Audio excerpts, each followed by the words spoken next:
Private Panda here, and welcome back to Disturbed. This way, I need to go left, I think.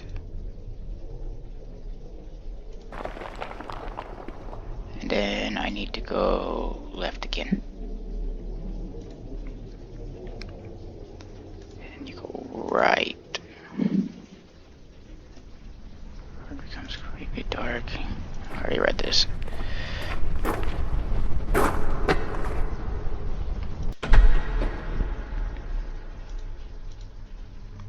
Go through the door behind you. And up the stairs, and then outside.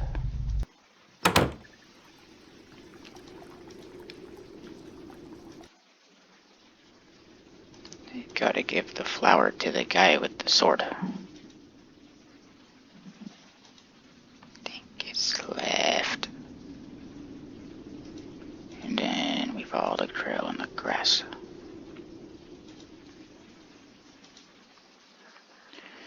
Approach the grave. Ghost appears before you. Station, you reach for the flower and give it to the spirit. The spirit grabs the flower from your hand as you extend it to him. A subtle breeze blow by as the figure fades away with the flower. I am free at last. You feel a sense of relief within you. Reach for the sword. I got a sword and I'm not dead, so that's a plus.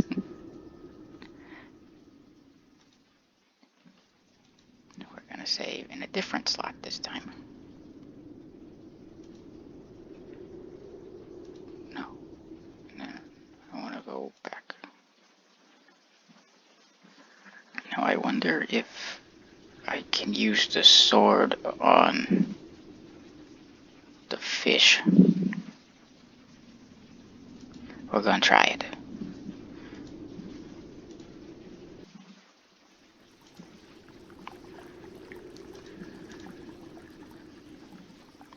We're gonna dive into the pond.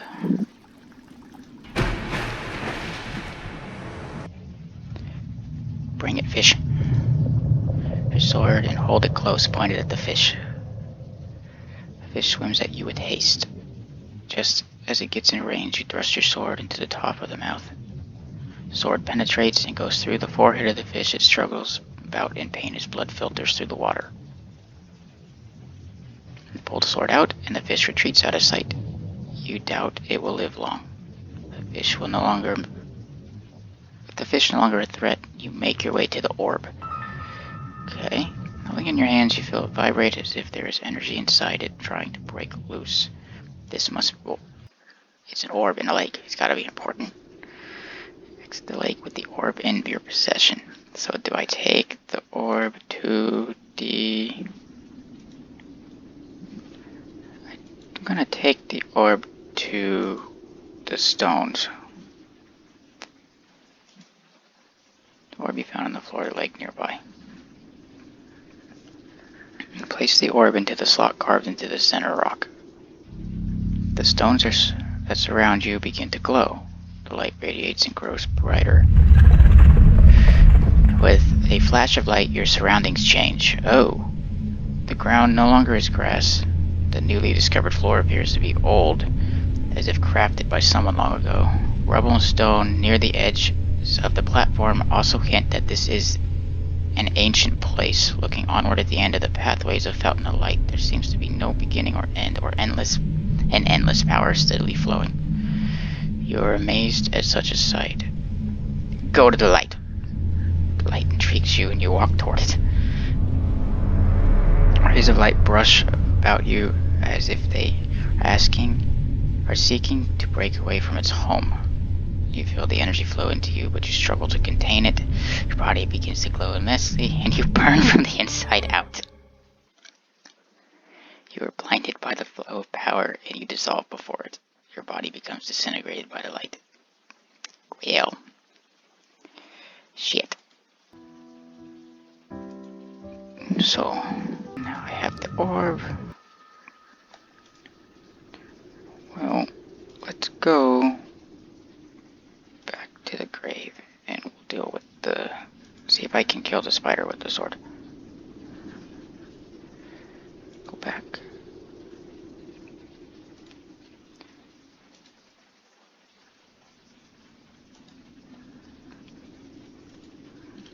Back to where the path splits. We're gonna go right. Going to go to the gate. Going to enter the gate. We're gonna enter the tower. Then I'm gonna go try and kill the spider.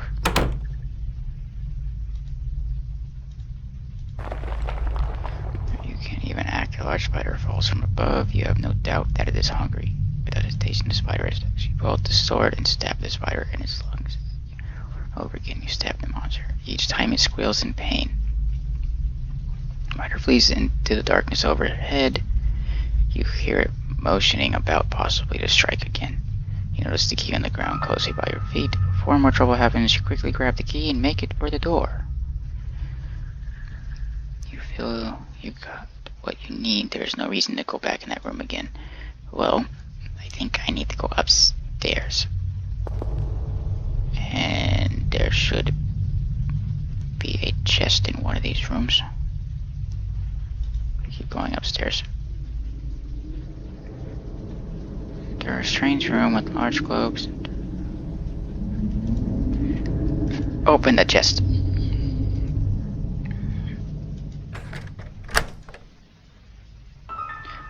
I figured it out. Okay. Discover a small wooden harp resting on a linen cloth. The harp is used for the dog. So I go back downstairs and I use the harp on the dog.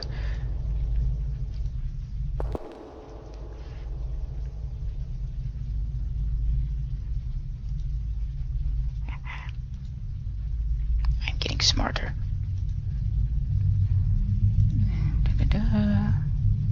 Go downstairs. When I open the door, we're gonna go through the door in the middle. And then we're gonna see what the harp does to the doggo. It's very vicious, but one move can surely be the end of you. You pull out the harp and begin to pluck at the strings. The hound begins to wag its tail. To your surprise, the beast walks away as if it were charmed by the harp. You never gave it too much thought how powerful music can be. Okay, so let's try the door on the right first. You enter the cell on the right. You see a wooden table on its side, some debris on the floor, and a large hole in the corner of the room. See nothing special. You motion toward the hole. Why? You discover a passage underground. Fortunately, you can see a fallen rock blocking the way through. Okay. Seeing that there is little you can do, you go back to where you came. What about the door on the left? Open the door to find a skeleton positioned in the corner of the room. There is also a bed and some chains attached to the wall. You have no doubt this individual was locked up for a long time. Inspecting the skeleton, you notice a ring on one of the bone fingers. There is a faint glowing of light emanating from the ring as if it were magical. You find such a ring useful. Take the ring and put it on with perfect fit. Okay, what do I use the ring for? Seeing that there is nothing of interest here, you leave the cell. What do I use the ring for?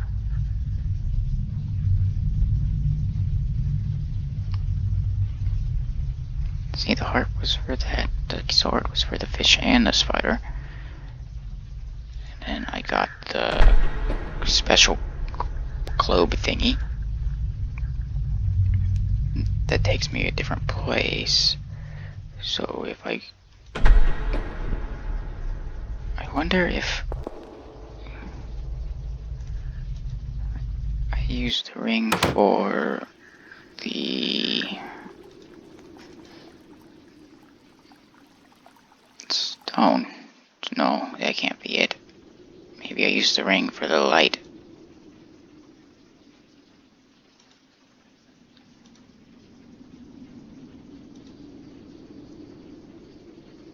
Go left. breaths. Continue on. Continue along the trail. If I explore the field, can I use the...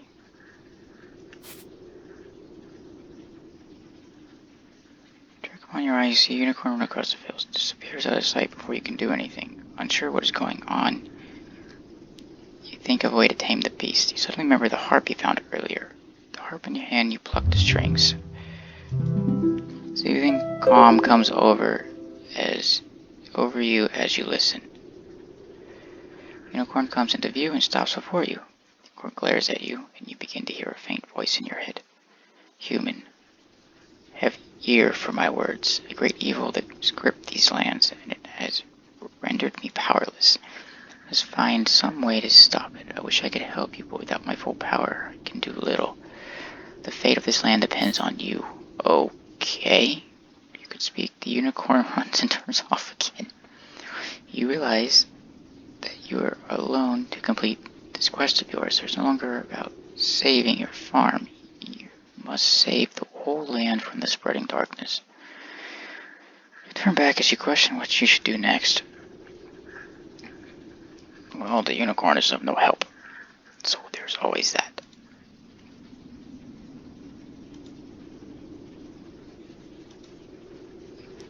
Maybe I can use the orb and then the ring.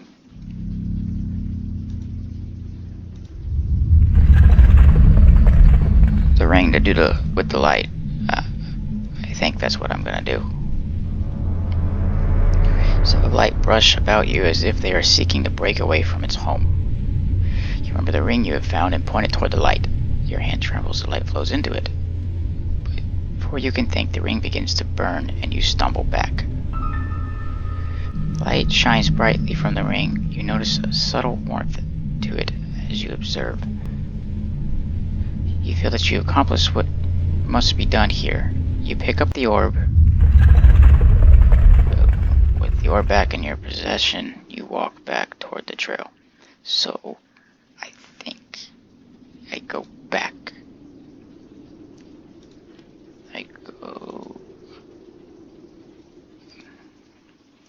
What if I go back to the hole in the...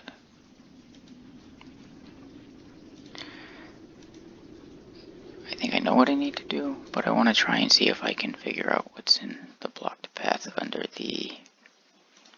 in the jail cell. I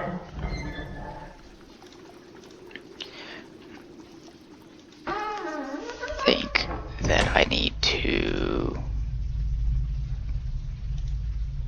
go down. No. Yeah. Let's go downstairs and see what this does.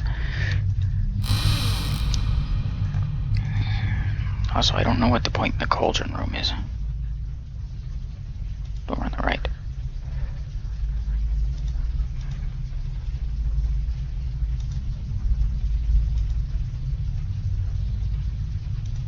Okay, so I don't do anything there. What if I go on the door to the right? Can I do anything with this stuff in here? Okay, so that room's useless. Of course. So I was right. I need to go upstairs. And then hopefully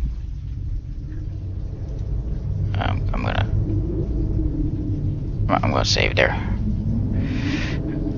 before I go into a room with the crystal.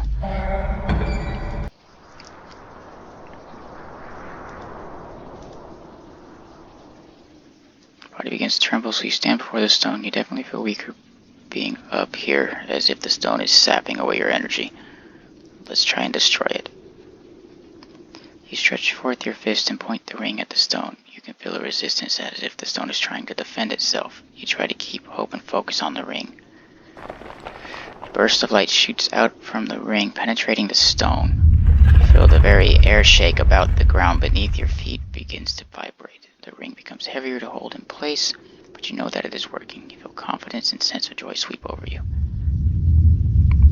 Light intensifies, nearly binding you. The ground beneath you shakes violently as if the tower itself was trying to stop you. What little fear in you becomes powerless as you focus on your task. Everything goes white, blinding you completely. A weird sensation comes over you, and you feel as light as a feather. You begin to feel a tingling sensation all over your body as you hone your senses.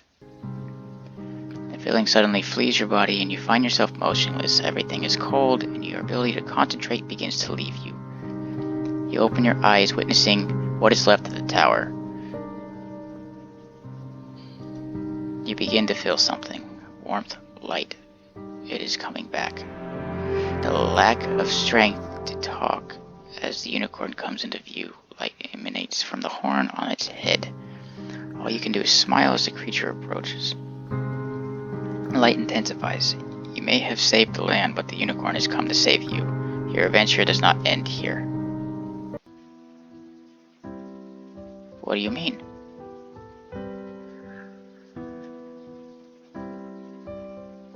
I don't get it.